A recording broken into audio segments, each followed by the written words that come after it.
There we Hi, go. Jessica. Hi, Gold. Thank you for hopping on with me. I appreciate it. Yeah, no problem. Anytime. Well, we had a sidebar yesterday about the number one human caused or cause of human caused wildfires.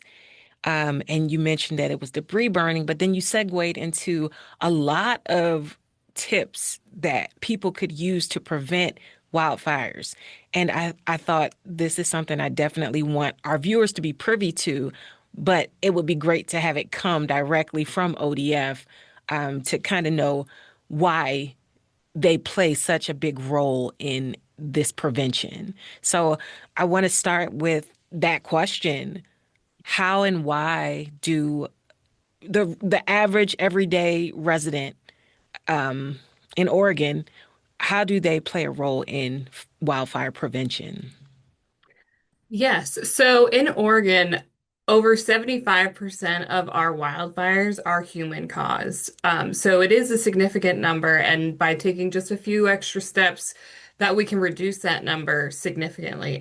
So with that, the top three causes of wildfire, human caused wildfire in Oregon are number one, debris burning, number two, equipment use, which is a pretty broad category, but basically it means anything that has a combustion engine, which includes cars, lawnmowers, things that sometimes people don't think would contribute to a wildfire. And then the third is campfires.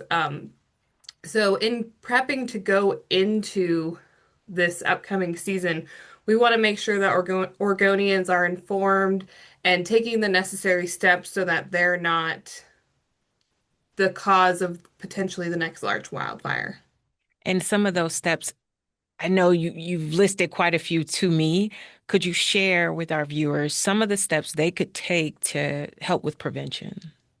Yes. So when it comes to debris burning, we're now in the space of we should not be debris burning. The debris burning is meant for rainy seasons. So spring and rainy fall are great times to clean up around your house, create that defensible space, and then also burn off that debris if you need to.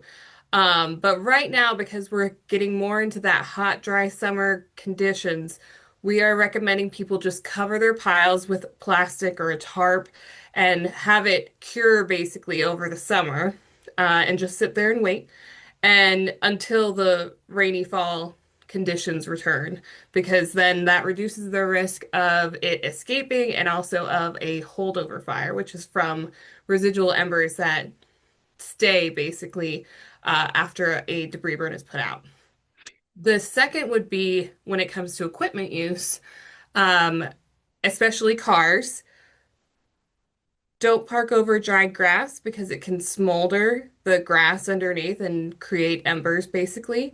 Make sure that your car has been recently serviced because a faulty part while you're driving down the highway, not realizing it, a faulty part can throw sparks into the dry grass, and you could be couple miles down the road, but one good wind kicks in, and that spark then ignites and turns into a roadside fire. And the third being to not drag tow chains. So if you're going to recreate somewhere, and you have a boat or a trailer or something like that, you want to make sure that your tow chains are off the ground and not dragging because the chains can create sparks and again throw those into the dry grass. And for campfires, we want to make sure that people are staying with their campfire the entire time, using the campfire rings if they're there, and if there's not a fire ring where you're camping, creating a circle of stones to kind of create that barrier. Staying with it the entire time, having a bucket of water and a shovel at all times. And then when you're done, you want to drown that campfire with water, stir it with the shovel, drown it again, stir it with the shovel until it is cold to the touch. If there is any heat coming off of that campfire, similar to the debris burns, all it will take is a hot, dry day with some wind, and those embers can reignite. And again, you probably won't be there anymore. So you don't know that potentially it might have been your campfire. So just taking these extra steps to remain cautious and aware can make all the difference when it comes to wildfire. And Jessica, we had a good raining season. We have good snowpack and everyone is seeing, a nice the greenery growing quickly, and that makes us think fire dangers are lower. There was a lot of moisture, but ODF is of the thinking that you still have to be careful. Yes. So we've been looking at the forecasts that have been going out for our geographical area. And the forecasts at this time are saying that we're still anticipating a an above average temperature and below average precipitation. So it's going to be hot and it's going to be dry. So even though we've had great snowpack, we've been out of drought, which is amazing. What that also means is that those fuels, especially the ground fuels like grasses and brush, have had a whole lot of time to grow and become large. And then when that hot, dry weather comes around, those fuels will dry out and become very susceptible to wildfire. So even with, no drought, great snowpack, we want to remain aware this upcoming summer and practice wildfire prevention tips as best we can. And where can people find more information on these types of tips?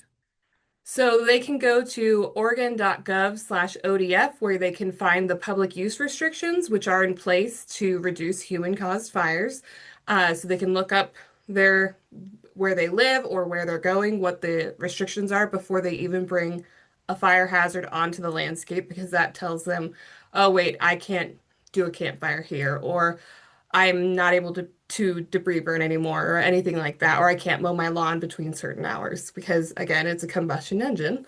And then another option too would be going to keeporegongreen.org, which has a whole bunch of tips and information that people can use to this summer as they go travel Oregon, recreate, or just hang out in their backyard.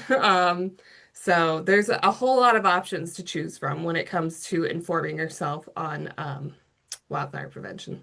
I know you're urging this caution across the state, but are there particular areas that need to be extra cautious throughout Oregon? Um, I would say that all of Oregon needs to be cautious because it can happen anywhere. The main hotspots, which are pretty normal every year, are the Southwest Oregon District, which is Jackson and Josephine County, and then the Central Oregon and Northeast Oregon District. So basically, Central and Eastern Oregon, because they are high desert, they dry out very quickly. But that doesn't mean that those of us in the Northwest Oregon area or Eugene or anywhere where, yeah, it looks green outside, shouldn't be practicing these as we move through the summer because similarly in Northwest Oregon area, or sorry, North Cascade District, we've had several escape debris burns already this year. So it's happening across the state, but there are a few places where it affects it a little bit more.